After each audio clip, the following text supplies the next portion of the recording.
મિત્રો આજે મેં તમને જે મુજબ કહ્યું હતું એ પ્રમાણે હવે આપણે સિમ્બોલની થોડી ઘણી ચર્ચા કરી દઈએ, કારણ કે મોટાભાગના સિમ્બોલ તો આપણે ચર્ચા કરી લીધા જે ઉપયોગી છે, છતાં પણ ટ્રાન્સમિશન અને ડિસ્ટ્રીબ્યુશન સાથે સંકળાયેલા અથવા થોડા ઘણા વધતા ઓછા અંતરે સંકળાયેલા એવા સિમ્બોલની ચર્ચા પણ કરી લઈએ. તો સર્વપ્રથમ સિમ્બોલની વાત કરીએ મિત્રો તો આવશે એન્ડ ગેટ. પરીક્ષાની અંદર આ ટાઈપના સિમ્બોલની અંદર કોઈ ગેટ પૂછાતો હોય, ડી જેવું લખેલું હોય, અહીંયા આઉટપુટ હોય અને બે ઇનપુટ હોય, એ બી અને કોઈ આઉટપુટ હોય ઓ, તો આને એન્ડ ગેટ કહેવાય. બીજી અગત્યની ચર્ચામાં વાત કરીએ તો એનું ટ્રુથ ટેબલ પણ આપણને ખબર હોવું જોઈએ. જો એ બી અને આઉટપુટની વાત કરીએ, જો 0 0 ઇનપુટ હોય તો 0 0 જ આઉટપુટ હોય, 0 અને 1 ઇનપુટ હોય તો પણ 0 આવશે, 1 અને 0 હોય તો પણ 0 આવશે, 1 અને 1 હોય તો જ 1 આઉટપુટ આવશે. એટલે અહીંયા 1 હોય, અહીંયા 1 હોય, એવા જ કેસમાં આઉટપુટને 1 મળતું હોય છે. કારણ કે MGVCLના પેપરમાં એક આવું પ્રકારનો પ્રશ્ન પૂછાયો હતો, જે સંદર્ભની અંદર આપણે વાત કરી રહ્યા છીએ. એના પછીનું બીજા ગેટની વાત કરીએ તો બીજો ગેટ છે મિત્રો ઓર. તો ઓર ગેટની અંદર સિમ્બોલ કંઈક આ રીતનો હોય છે મિત્રો. એમાં પણ સેમ એ રીતે એ બી અને આઉટપુટ, આને ઓર ગેટ કહેવાય. અને ઓર ગેટના ટ્રુથ ટેબલની જો વાત કરીએ મિત્રો તો એમાં પણ ઇનપુટની જેમ એન્ડ ગેટની જેમ જ, પરંતુ ઓર ગેટની અંદર ફરક એટલો હોય છે કે બંનેનો સરવાળો થતો હોય છે, બંને ઇનપુટોનો સરવાળો થતો હોય. તો ટ્રુથ ટેબલ હું દોરી દઉં, એ બી અને આઉટપુટ. તો જો એ અને બી બંને જો માંથી કોઈ પણ એક 1 હશે તો જ આન્સર આવશે. ઓકે, તો જો અહીંયા 0 0 હશે તો 0 આવશે, 0 1 હશે તો 1 આવશે, 1 0 હશે તો પણ 1 આવશે, અને 1 1 હશે તો પણ 1 આવશે. તો તમે જોયું મિત્રો ઓર અને એન્ડ ગેટ વચ્ચે કેટલો ડિફરન્સ છે. આ ઓર ગેટ છે, એન્ડ ગેટમાં પાછળ ડી આવે એટલે ડી જેવો સિમ્બોલ આવે, ખાસ એ ધ્યાન રાખવાનું. એના પછીની વાત આવે મિત્રો નોટ ગેટની. તો નોટ ગેટની ચર્ચા કરી લઉં. નોટ ગેટનો સિમ્બોલ ડાયોડના જેવો ત્રિકોણ આકાર અને એની આગળ એક આવું ટપકું હોય છે, અને અહીંયા કોઈ પણ એ ઇનપુટ હોય તો એનો એ બાર, એટલે અહીંયા 0 ઇનપુટ હોય તો 1 થઈ જાય, અને 1 ઇનપુટ હોય તો 0. નોટ ગેટનો મતલબ થાય એના કરતાં ઉલટો. ઓકે, એના પછી નેન્ડ ગેટની વાત કરીએ તો જે આપણે ડી વાળો એન્ડ ગેટ દોર્યો હતો એ ટાઈપનો જ ગેટ, પણ એની આગળ નોટનો સિમ્બોલ લાગે તો એને નેન્ડ ગેટ કહેવાય. ઓકે, એન્ડ પ્લસ નોટ એને આપણે શું કહેવાય? નેન્ડ ગેટ કહેવાય. ઓકે, NAND ગેટ કહેવાય. હવે એની વાત કરીએ, જો અહીંયા એ અને બી ઇનપુટ હોય અને એ આઉટપુટ આપવાનું હોય તો એનું ટ્રુથ ટેબલ કેવું આવશે મિત્રો? તો ટ્રુથ ટેબલની વાત કરીએ, આપણે ઇનપુટ કન્સિડર કરીએ એ બી અને આઉટપુટ. જો અહીંયા 1 ઇનપુટ, અહીંયા 0 0 ઇનપુટ હોય, 0 1 ઇનપુટ હોય, 1 0 ઇનપુટ હોય અને 1 1 ઇનપુટ હોય તો શું થાય? 0 0 ઇનપુટ હોય તો પેલામાં 0 આવતું હતું, આમાં 1 આવશે મિત્રો.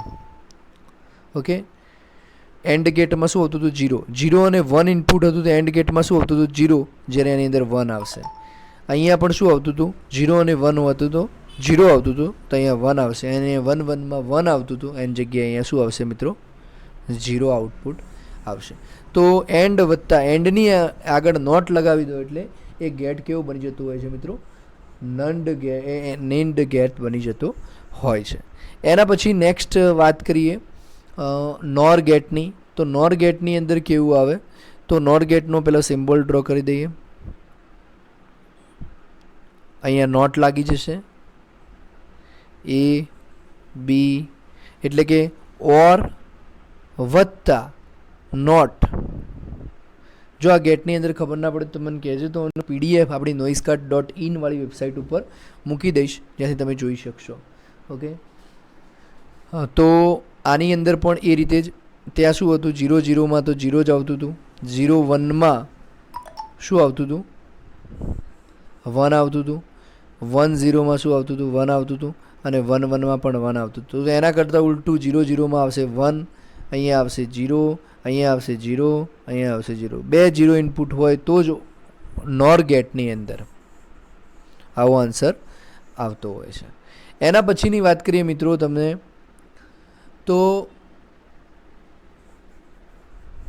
અગત્યની ચર્ચા આપણે ડાયોડ રિલેટેડ કરી દઈએ. તો ડાયોડની ચર્ચા કરીએ તો આ નોર્મલ ડાયોડ આવો હોય. પીએન જંક્શન ડાયોડ પરીક્ષામાં પૂછાય તો પીએન જંક્શન ડાયોડ કોને કહેવાય? તો આ રીતનો ડાયોડ ડ્રો કરેલો હોય એને આપણે પીએન જંક્શન ડાયોડ તરીકે ઓળખતા હોઈએ છીએ.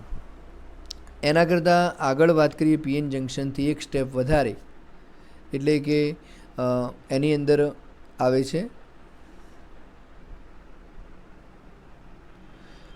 ઓકે એનોડ અને કેથોડનો સિમ્બોલ પણ દર્શાવી દેવાનો. આ ભાગ એનોડ કહેવાય અને આને કેથોડ કહેવાય. ઓકે, જો પરીક્ષામાં પ્રશ્ન પૂછાયો હોય તો. એના પછીની વાત કરીએ જેનર ડાયોડની અંદર, તો જેનરની અંદર આ ભાગ ખાલી ઝેડ તરીકે રિપ્રેઝેન્ટેડ કરેલું હોય છે, એને જેનર ડાયોડ કહેવાય.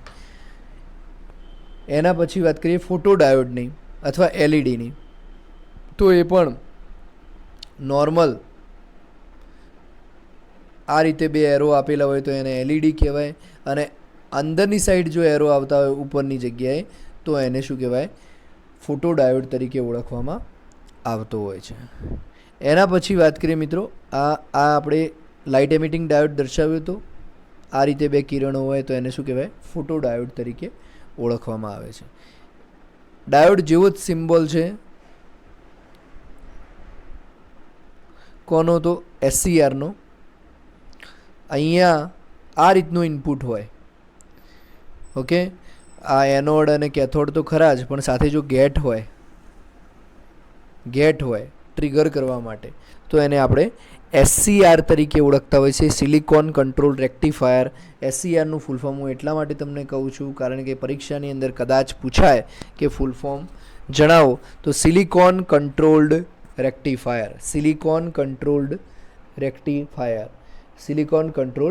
રેક્ટિફાયર તરીકે ઓળખવામાં આવે છે. એના પછી વાત કરીએ મિત્રો, તો ટ્રાન્ઝિસ્ટરની પીએનપી ટ્રાન્ઝિસ્ટર અને એનપીએન ટ્રાન્ઝિસ્ટરની તમને વાત કરું તો અહીંયા સર્વપ્રથમ ટ્રાન્ઝિસ્ટરની અંદર 3 છેડા આવતા હોય છે, બેઝ, એમીટર અને કલેક્ટર. આ બેઝ છે. હવે એમીટર અને કલેક્ટર કોને કહેવાય? તો જેની બાજુ એરો હોય એને એમીટર તરીકે ઓળખવામાં આવતો હોય છે, જેને ના હોય એને કલેક્ટર તરીકે ઓળખતો. એરો જો બહારની તરફ નીકળતું હોય તો એને એનપીએન ટ્રાન્ઝિસ્ટર કહેવાય. કયું ટ્રાન્ઝિસ્ટર કહેવાય? એનપીએન. મેં તમને આનું વારંવાર કીધેલું છે. એન એટલે નાઠો, પેઠો, નાઠો. તો એ બહારની દિશામાં નાઠો હોય તો એને એનપીએન ટ્રાન્ઝિસ્ટર કહેવાય. અને પીએનપી ટ્રાન્ઝિસ્ટરની વાત કરી દો મિત્રો, તો એની અંદર પણ બેઝ હોય, બે લાઈનો આપણે એમીટર અને કલેક્ટરની હોય. ઓકે, તો એમીટર અને કલેક્ટરની બે લાઈનો હોય તો એમાં જો અંદરની દિશામાં જતું હોય આ ચિહ્ન તો એને એમીટર કહેવાય અને એને પીએનપી ટ્રાન્ઝિસ્ટર તરીકે પેઠો, નાઠો, પેઠો. ઓકે, તો એને પીએનપી ટ્રાન્ઝિસ્ટર તરીકે ઓળખવામાં આવતું હોય છે. એના પછીની વાત કરું તમને,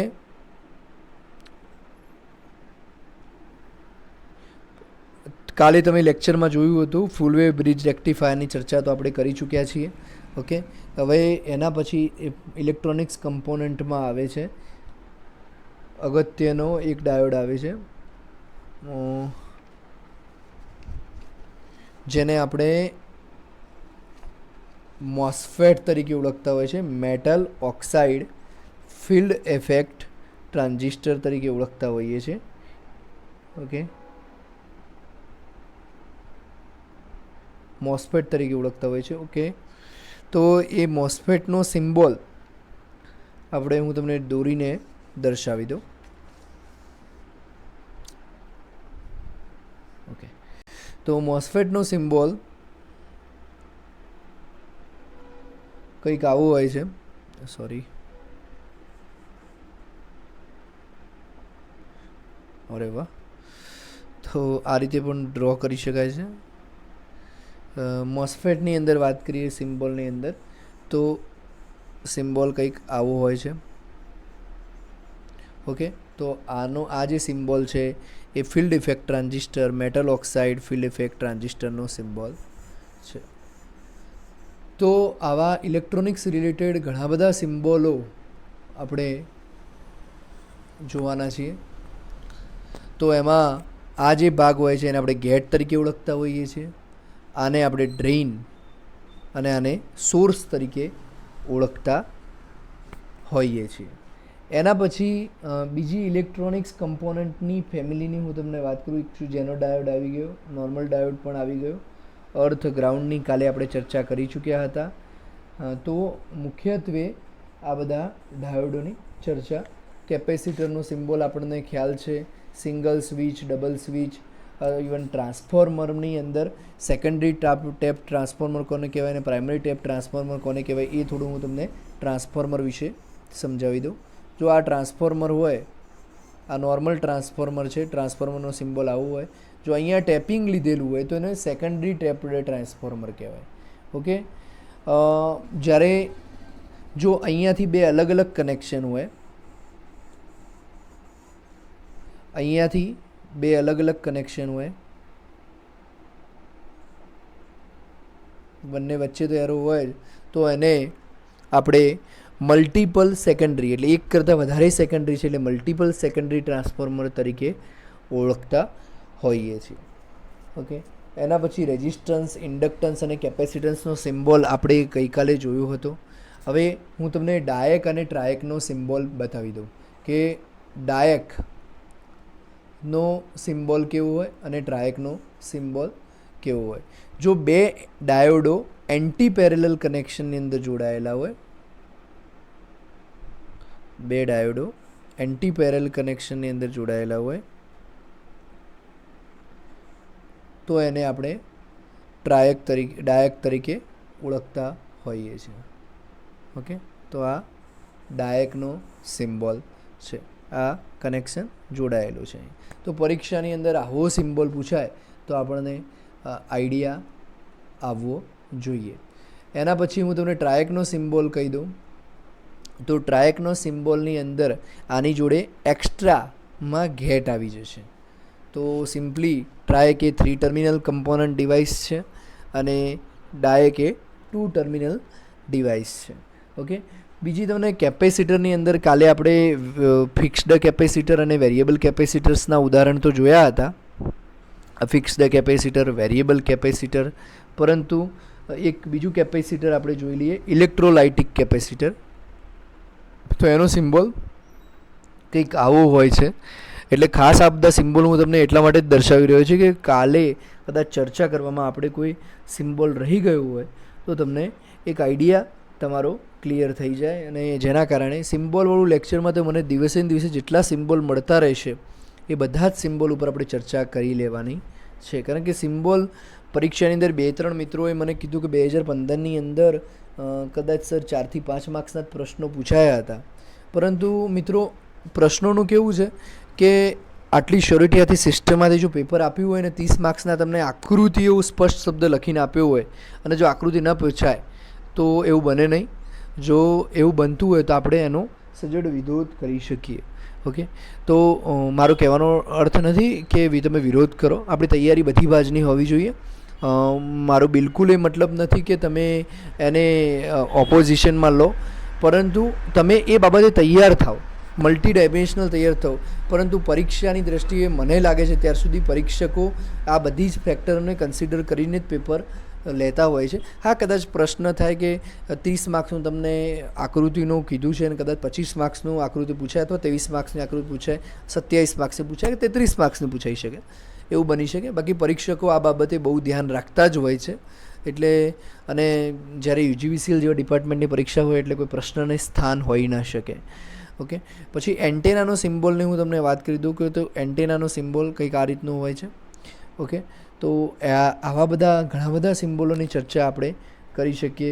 earthing pin, ground, okay, picture ટ્યુબની વાત છે, કેથોડ રે ટ્યુબની વાત છે. આપણે ઘણા બધા જેટલા સિમ્બોલ દોરીએ એટલા ઓછા, પણ મુખ્ય સિમ્બોલોની ચર્ચા આપણે કરી ચૂક્યા છે. છતાં પણ કોઈ સિમ્બોલ એવા મારા ધ્યાનમાં આવશે, ધારો કે 3 સ્ટાર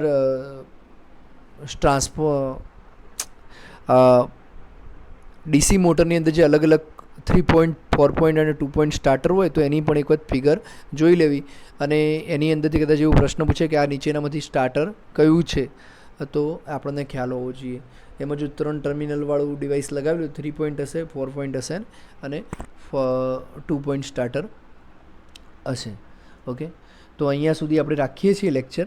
અને હવે પછી થોડી જ વારમાં હું એક પેપર પણ સોલ્યુશન તમારી આગળ લઈને આવું છું. તો એ પેપર સોલ્યુશન પણ તમે ખાસ જોઈ લેજો, એટલે તમારો આઈડિયા ક્લિયર થઈ જાય. અને તમને જે પણ કોઈ પણ પ્રશ્નો હોય લેક્ચર વિશે અથવા કોઈ પણ વિશે, તો તમે મને કોમેન્ટ બોક્સની અંદર જણાવજો, જેથી આપણું એ પ્રશ્નનું સમાધાન થઈ જાય.